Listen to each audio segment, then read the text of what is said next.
Troisième jour de campagne pour les candidats à la présidentielle du 25 octobre. Tout se passe dans le calme et le bon ton.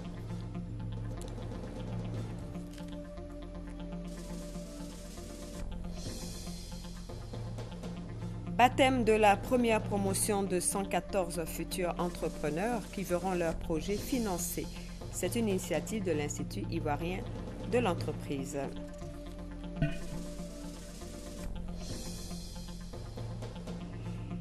Les Guinéens étaient appelés aux urnes ce dimanche en Côte d'Ivoire. 32 000 électeurs ont voté dans la discipline. Mesdames et messieurs, bonsoir. Bienvenue dans la grande édition. Dans quelques instants, notre page spéciale consacrée à la campagne pour l'élection présidentielle. Mais avant, intéressons-nous aux activités du Premier ministre Daniel Kablan-Duncan qui a procédé hier à Mans au lancement des travaux de réhabilitation de la voirie urbaine. 3,5 milliards ont été prévus pour réaliser 10 km de bitume dans le cadre du programme présidentiel d'urgence. Le démarrage effectif du projet est une concrétisation d'une promesse faite par le président de la République, Alassane Ouattara. Reportage Sidonie Davila. Ouais, c'est cette route-là qui n'est pas bonne. Pour ça, à chaque fois, ça provoque des accidents ici. Si j'arrange la route, là, en tout cas, c'est bon pour nous. Il n'y a même pas de goudron à moi ici même. On regarde toujours, on casse les pneus, on casse les roulements. Ils viennent au garage pour les pneus. Ce calvaire sera bientôt un lointain souvenir. Le premier coup de pioche, marquant le démarrage des travaux de l'aménagement de la voirie urbaine, a été donné par le Premier ministre Daniel Kablan-Duncan. Le président de la République qui était passé ici avait promis un certain nombre de choses qu'il nous a demandé de réaliser dans les délais concernés. Il nous restait à réaliser ce dossier important de la voirie urbaine et il a fait dégager un montant de 3,5 milliards de francs CFA pour permettre que la ville de Mans soit encore plus belle. Le ministre chargé des infrastructures économiques, le maître d'ouvrage, Patrick Hachi, a tenu à rassurer les populations. Mans va être une des régions les plus importantes et un carrefour entre la Côte d'Ivoire, la Guinée et le Libéria. Et donc, on ne peut pas venir trouver des trous dans la ville, sinon ça ne va pas. Donc, c'est pour cela que Son Excellence, Monsieur le Président de la République et Monsieur le Premier ministre ont élaboré un programme qui concerne les chefs-lieux de district, pour faire dans chaque chef-lieu de district 10 km et dans chaque chef-lieu de région 5 km de bitume. De quoi en rajouter au bonheur des populations. La chefferie, dans la totalité, nous sommes tous contents.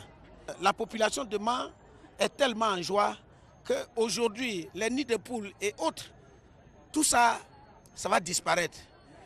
Mans, qu'on appelait Yagbadougou Paris, serait vraiment Yagbadougou Paris. Avant, on nous disait qu'on va faire le bitume de Mans. Pour nous, c'était comme d'habitude. Mais cette fois-ci, c'est la joie même qui m'anime.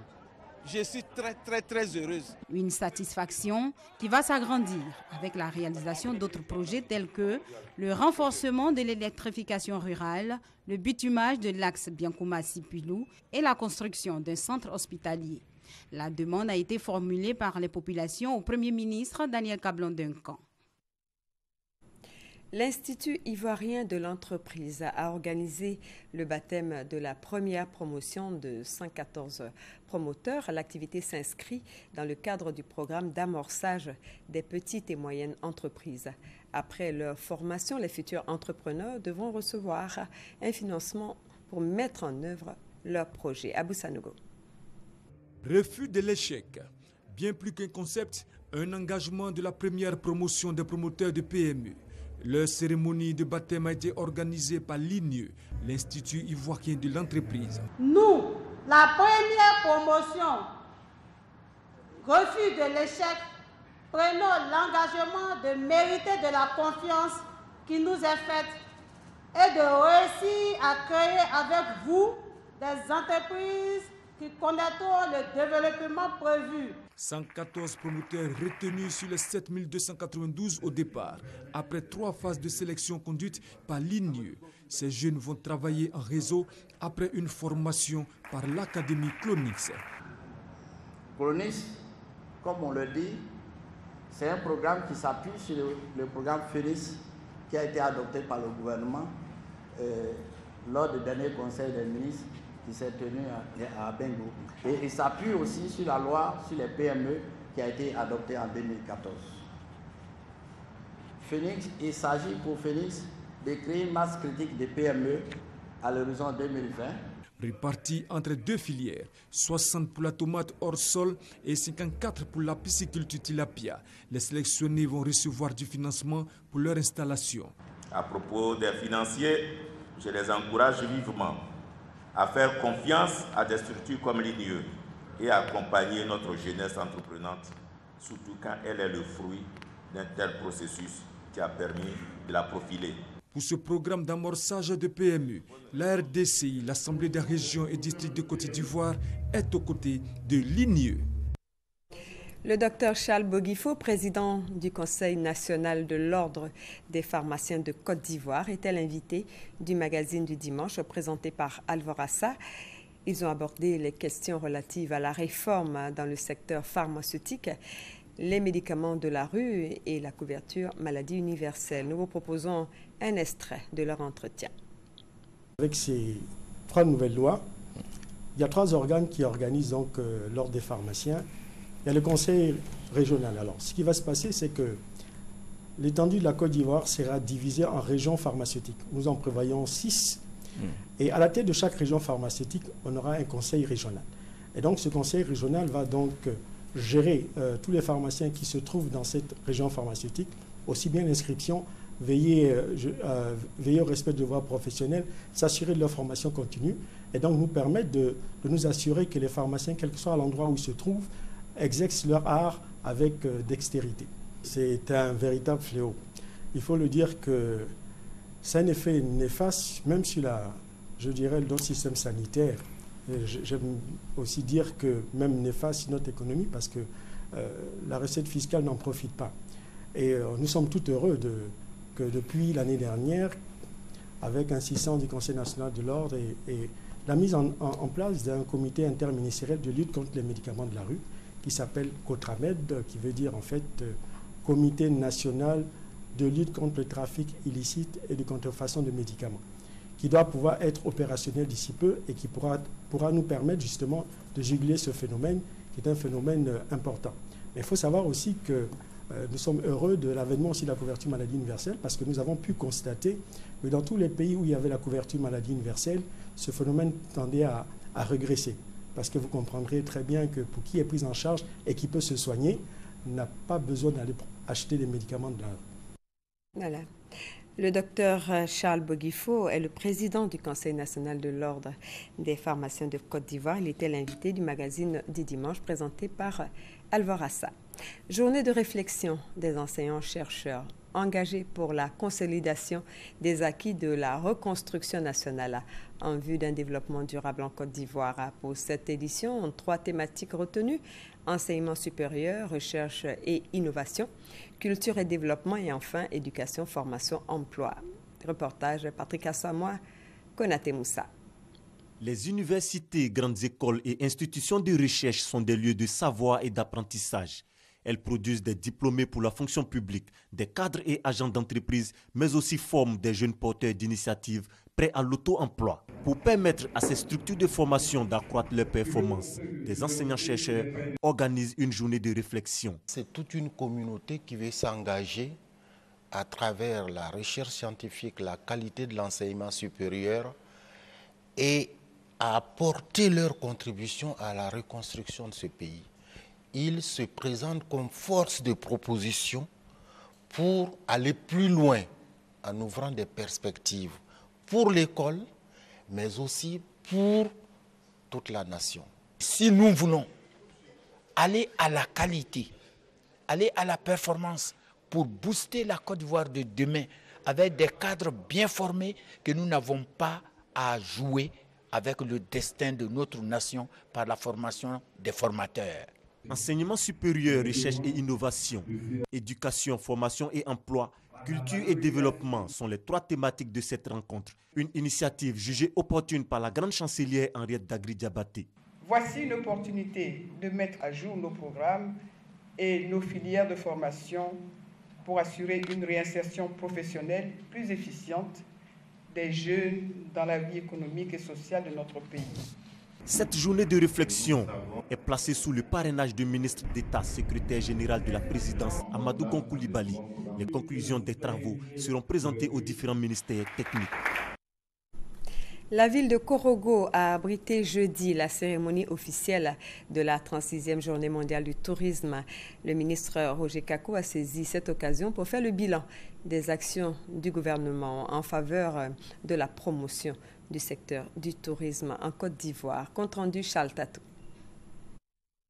La ville de Korogo, capitale de la région du Poro, bouge sur le plan touristique.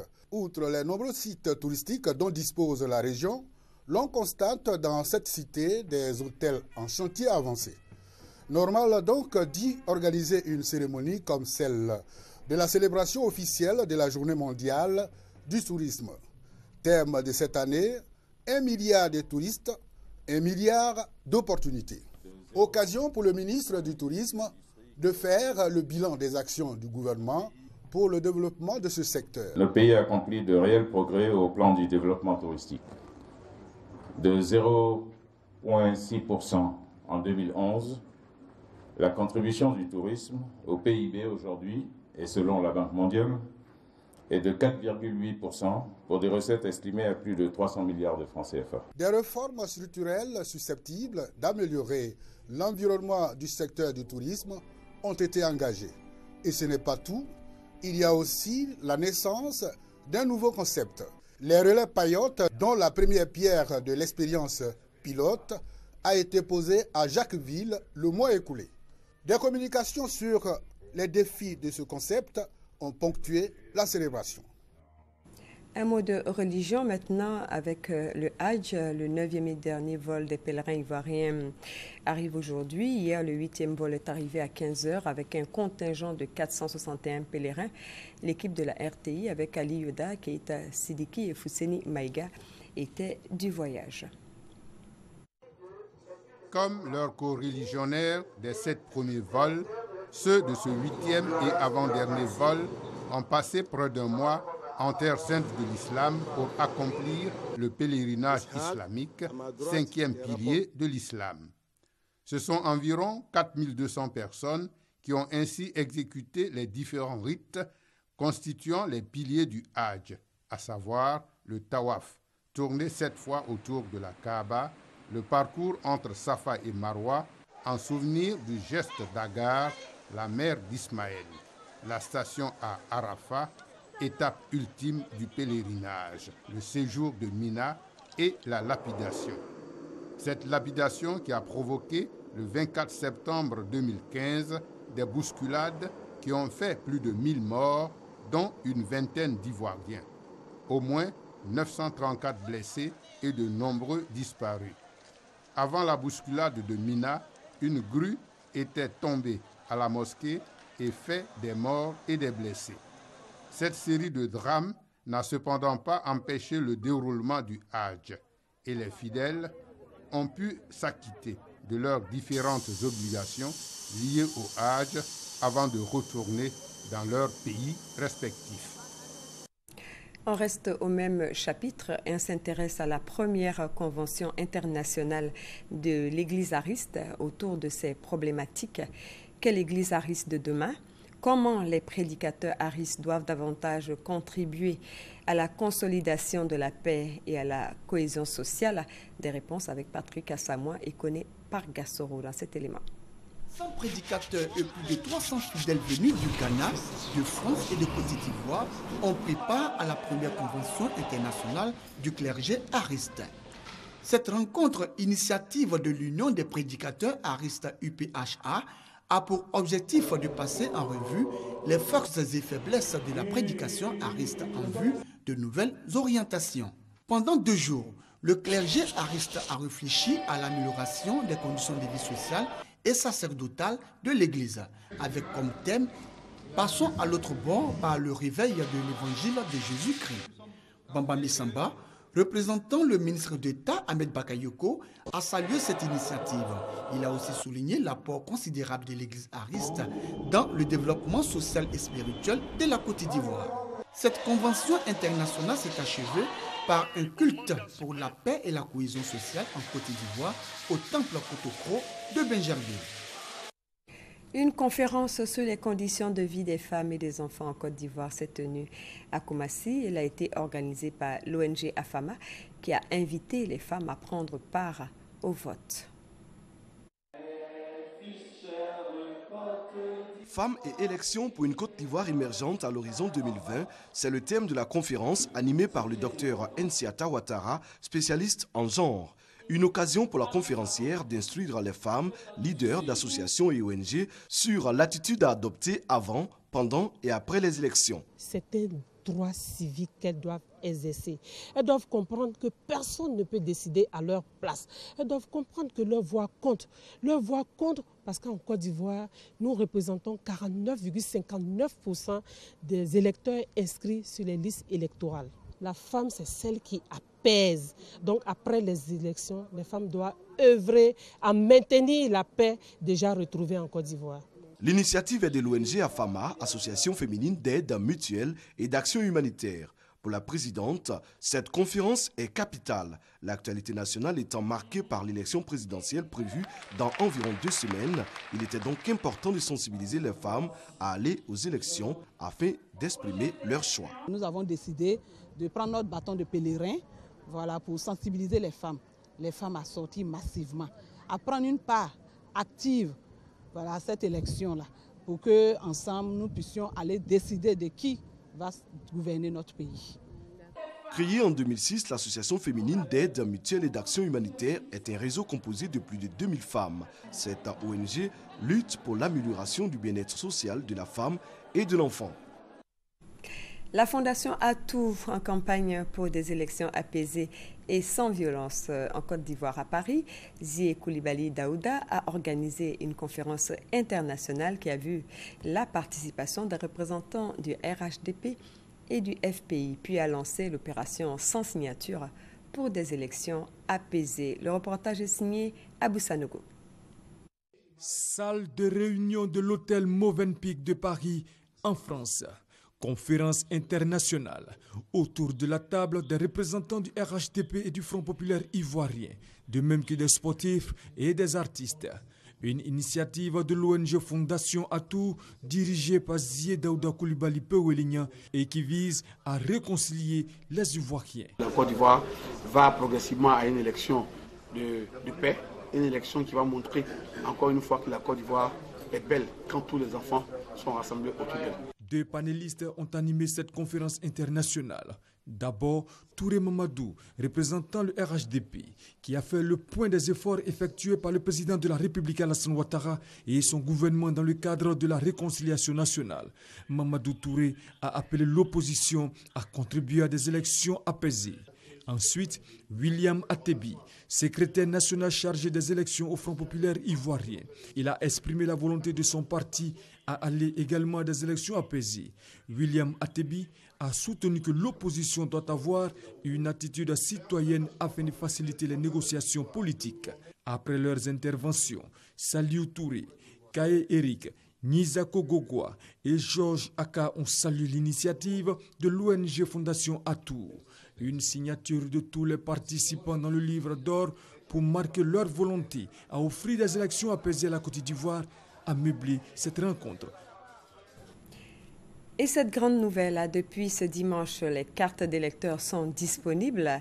Les 6 300 142 électeurs sont invités à se rendre dans les bureaux de vote pour le retrait de leur carte. Cette opération va s'achever le 17 octobre prochain, selon le président de la commission électorale indépendante. Les précisions de Michel Digré.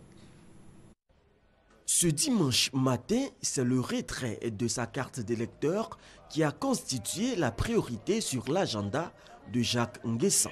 C'est une étape importante de la vie politique de ce pays.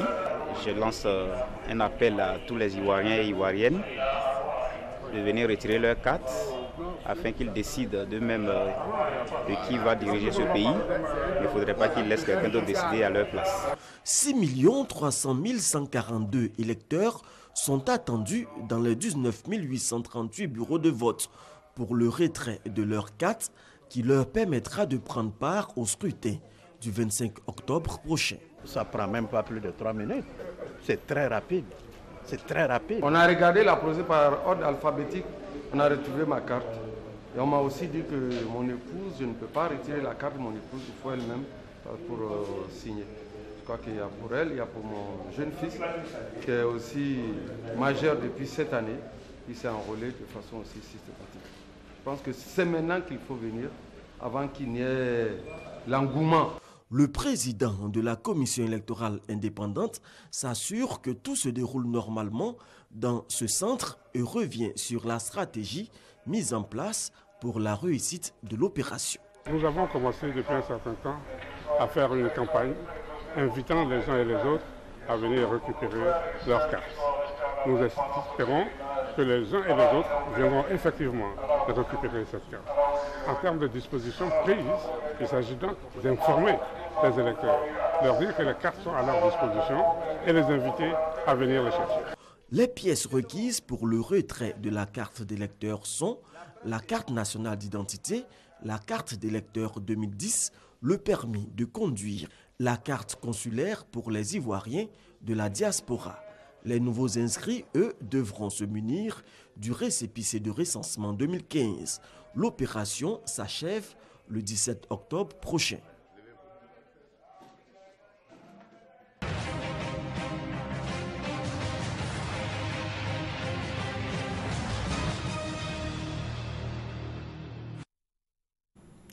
Troisième jour de campagne pour les candidats à la présidentielle du 25 octobre prochain. Les différents prétendants au fauteuil présidentiel continuent de présenter leur programme aux électeurs. Ils sont suivis par les meilleurs journalistes de la RTI. Et on commence avec le candidat indépendant Nyango Kakou qui était hier samedi à Adiaké pour un autre meeting.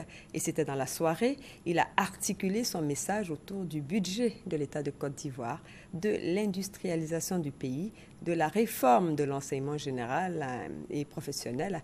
Le député d'Adiaké a également évoqué la question du chômage en Côte d'Ivoire. On voit tout cela avec Ami Sissoko.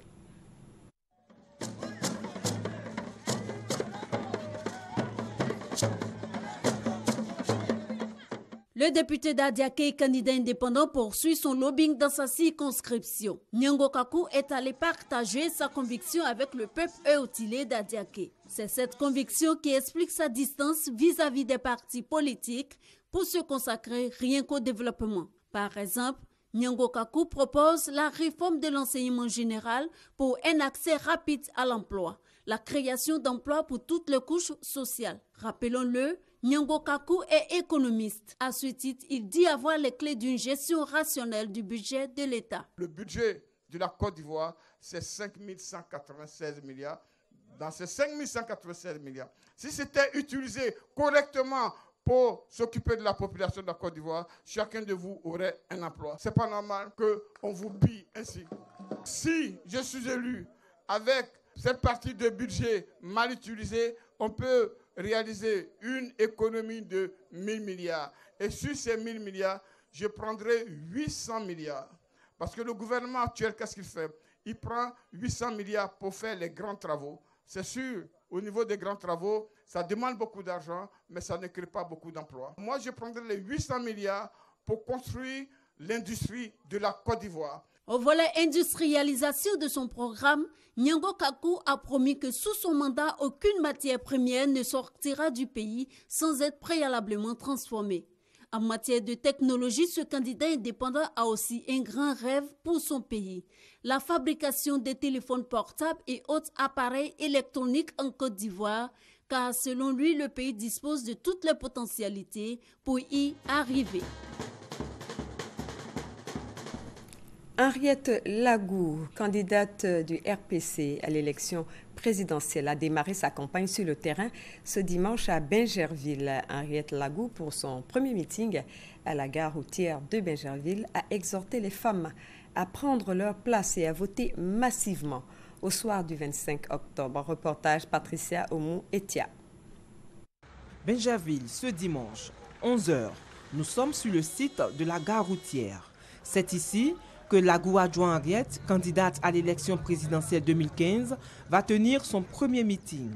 Des volontaires s'activent pour disposer bâches, chaises et affiches.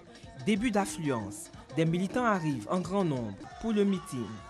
2 heures plus tard, Lagou Adjoint Henriette fait son entrée. L'ambiance est à son comble.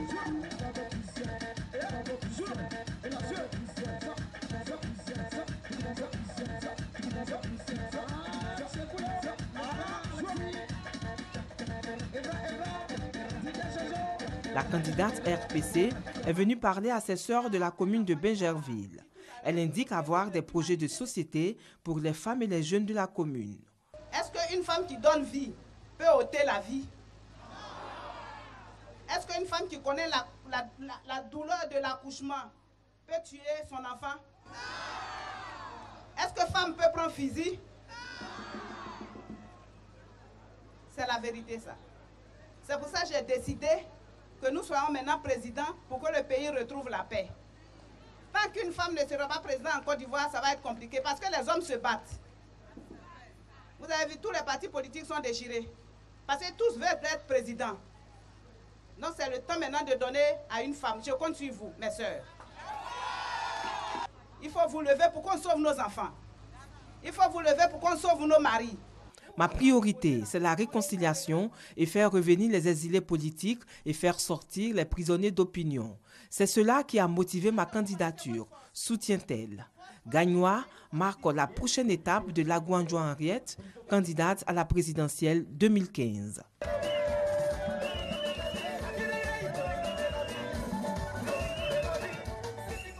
Après l'intérieur du pays, Alassane Ouattara, candidat du RHDP, a effectué sa première sortie de campagne dans le district d'Abidjan. Le candidat du RHDP était cet après-midi face à ses électeurs d'Atiékoubé. Objectif, faire d'eux des Ivoiriens nouveaux. Ricardo Zama.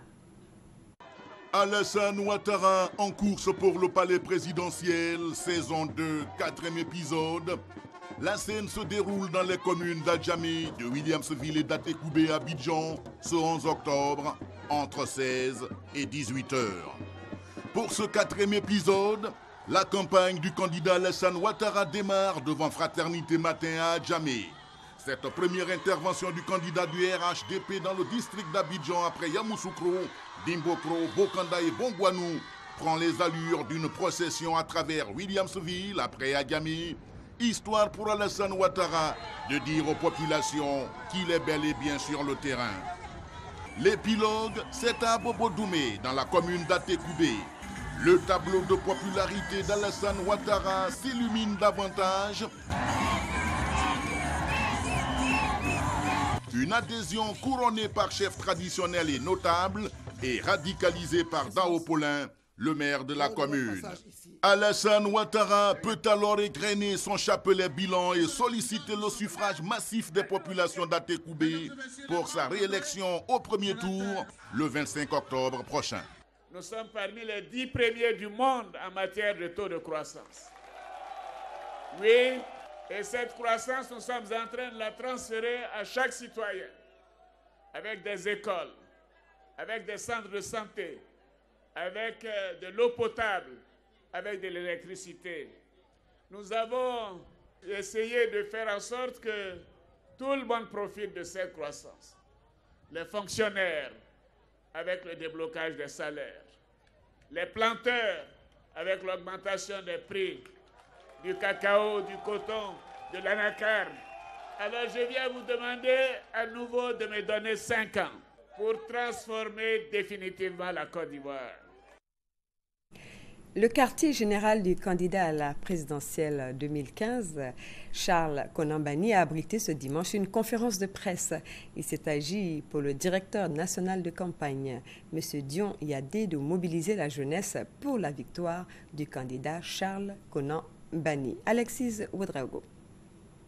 Pour cette 3e journée de campagne pour la présidentielle 2015 en Côte d'Ivoire, Le candidat Charles Konan Banny a laissé son directeur national de campagne porter son message à la jeunesse. Charles Konan Banny sera président de la République de Côte d'Ivoire. Dis de vous dire ça. Un appel à la mobilisation, mais aussi à l'unité. Charles Konan Banny dit vouloir rassembler la Côte d'Ivoire en partant de la jeunesse, se mettre ensemble pour être plus efficace. C'est pour vous qu'il est en mission. Il sait que vous travaillez déjà dans vos quartiers, dans vos communes, auprès de vos proches, parfois sans moyens.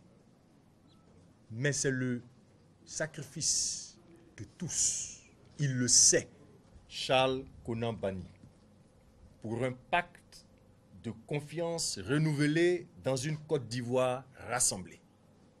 Le président me dit de vous remettre tous ces documents et de commencer déjà à les ventiler et à les commenter auprès de tous. Charles Konan Banny prend 12 engagements en vue de l'amélioration des conditions de vie de l'Ivoirien. En tête, un mandat sous le règne de la réconciliation et de la paix, adossé à une justice équitable, le renforcement des institutions de la République, la décentralisation effective des collectivités, le rétablissement du dialogue constructif en vue d'une cohésion sociale, le développement du système sanitaire et éducatif, le renforcement de conditions d'une nouvelle prospérité pour la Côte d'Ivoire et, entre autres, renforcement de la coopération avec les pays voisins et le reste du monde. Le directeur national de campagne a annoncé pour demain lundi au quartier général une grande rencontre avec les femmes.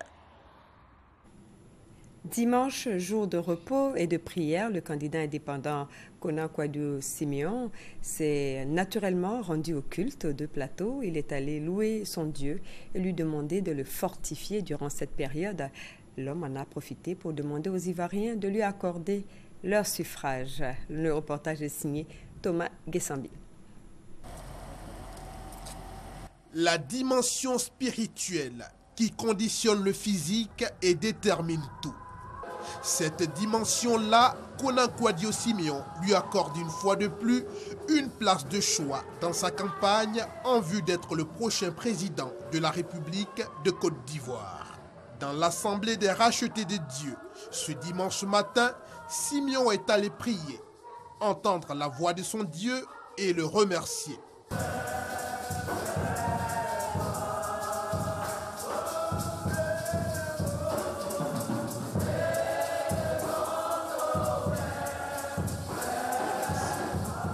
Ce Dieu qui l'a investi d'une mission particulière pour le bonheur des Ivoiriens et de la Côte d'Ivoire.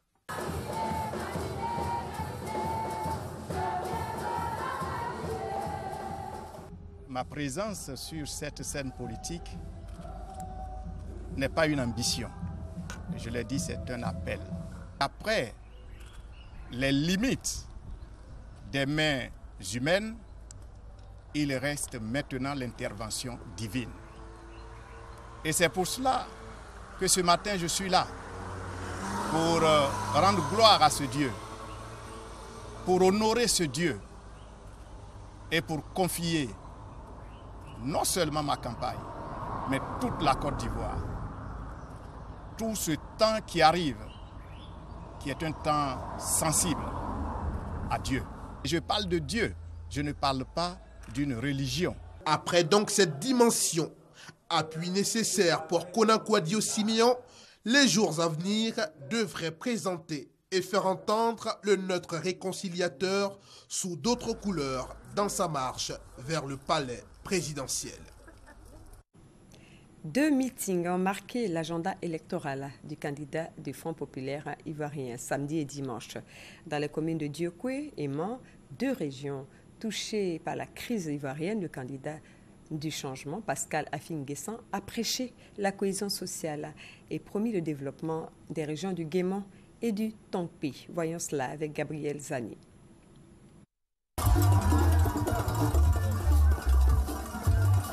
Samedi 10 octobre, à la nuit tombée, Pascal Affi-N'Guessan est sur le lieu de son 2e meeting de campagne à Dieukwé. le candidat à la magistrature suprême n'a pas boudé son plaisir à l'heure de montrer qu'il pouvait être attendu par des milliers de militants. Afim N'Guessan en a profité pour inviter les uns et les autres à tourner le dos aux incompréhensions du passé. Pour opérer la rupture avec ce passé tumultueux, pour le changement donc, il demande de voter massivement pour lui le 25 octobre prochain.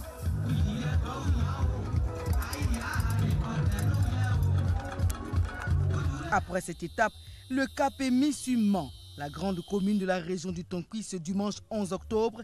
En début d'après-midi, il tient le même discours, place de la paix. Peuple d'An, qui avait souffert de la crise, donnez-nous le pouvoir le 25 octobre. Qu'on vous apporte ce dont vous méritez. Que l'État s'engage à reconstruire toute la région de l'Ouest, toutes les zones CNO, qu'on appelle CNO, qui ont souffert de la crise. C'est ce programme-là que nous devons faire. C'est pourquoi quand je suis sorti de prison, ma première destination, ce n'était pas d'aller dans le pays à Caen. Ce n'est pas d'aller à Bongwanou. Je suis venu à Gagnoa, à Mama, et j'ai continué à Djiglo, à Blolequin, à Toulepleu, à Taï, à Dieukwé, à Bangolo, à Fakobli, à Kouibli. Nous allons reconstruire l'armée.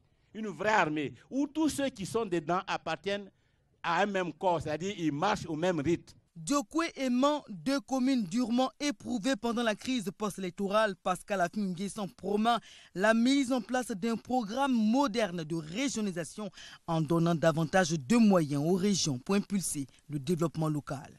Telle est l'une des innovations majeures qu'il propose aux électeurs avant de lever l'encre, direction d'Aloa. La rumeur et les réseaux sociaux ont annoncé aujourd'hui le retrait de Kakabe de la course à la présidentielle. Mais Kouadio Konan-Bertin est toujours candidat à l'élection présidentielle d'octobre 2015. Il l'a signifié aux journalistes et à ses partisans qui se sont rendus à son siège de campagne aujourd'hui. Reportage Anja Soukro.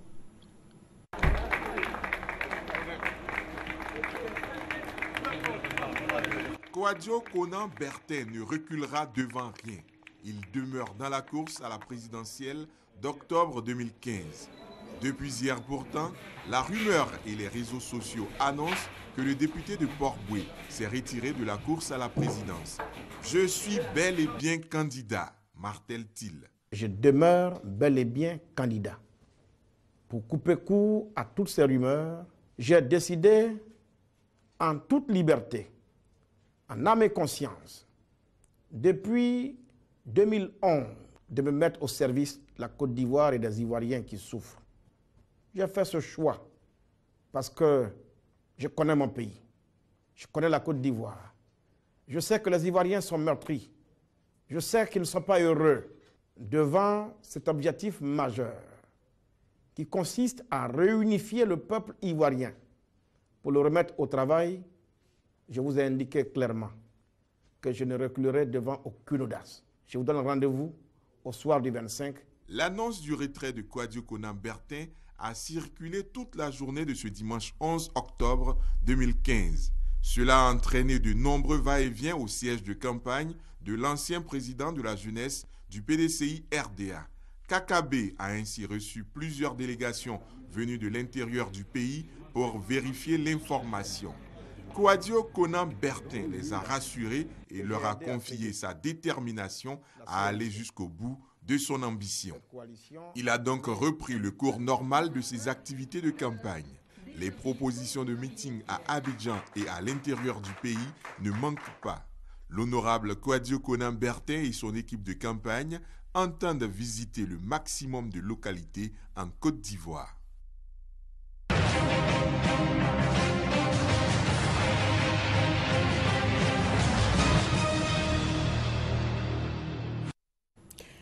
Jour de vote en Guinée, ce 11 octobre, les Guinéens doivent faire un choix parmi 8 candidats, dont le président sortant Alpha Condé. Malgré les appréhensions et les dernières violences de campagne, le vote s'est déroulé dans le calme et les Guinéens étaient mobilisés. La commission électorale a autorisé le décalage de la fermeture des bureaux de vote de 2 heures. Christelle Mena. L'engouement des Guinéens pour ce scrutin présidentiel était palpable à Conakry dès 6 heures du matin. Les électeurs ont voté dans le calme.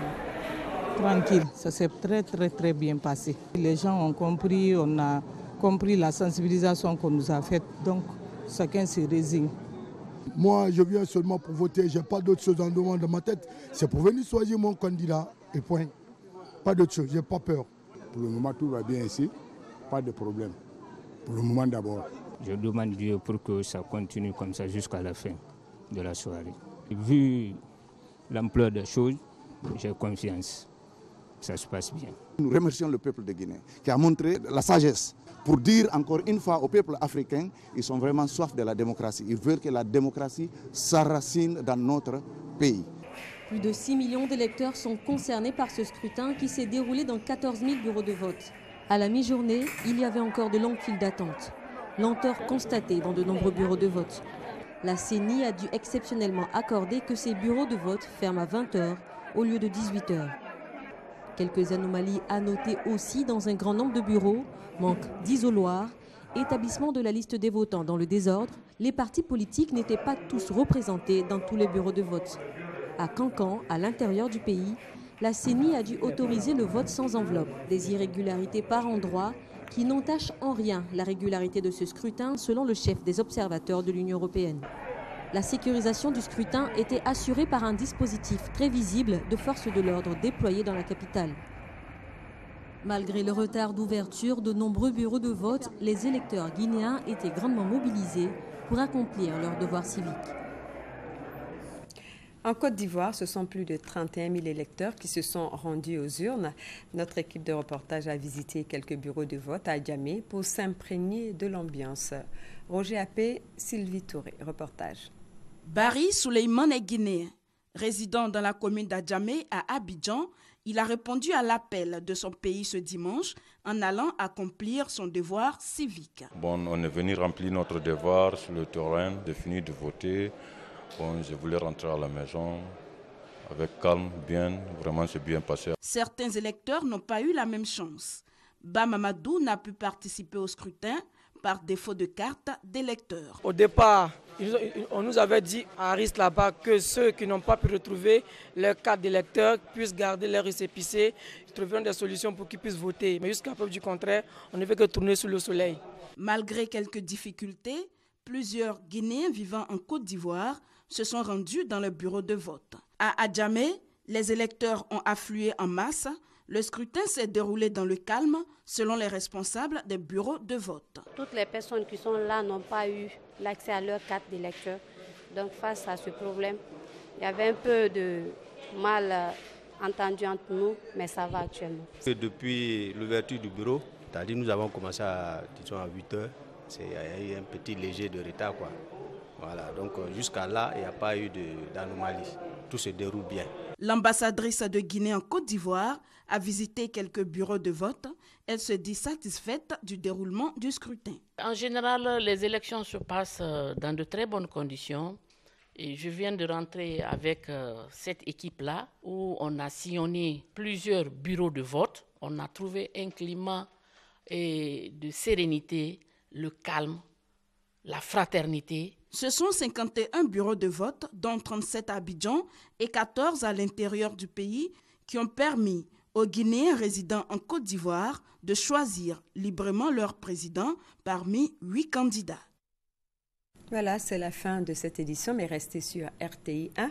Après ce journal, les candidats retenus pour leur passage ce dimanche proposeront leur prêt à diffuser de 5 minutes confectionné par leurs soins. Excellente suite de programme sur RTI 1, la chaîne qui rassemble, et à très bientôt.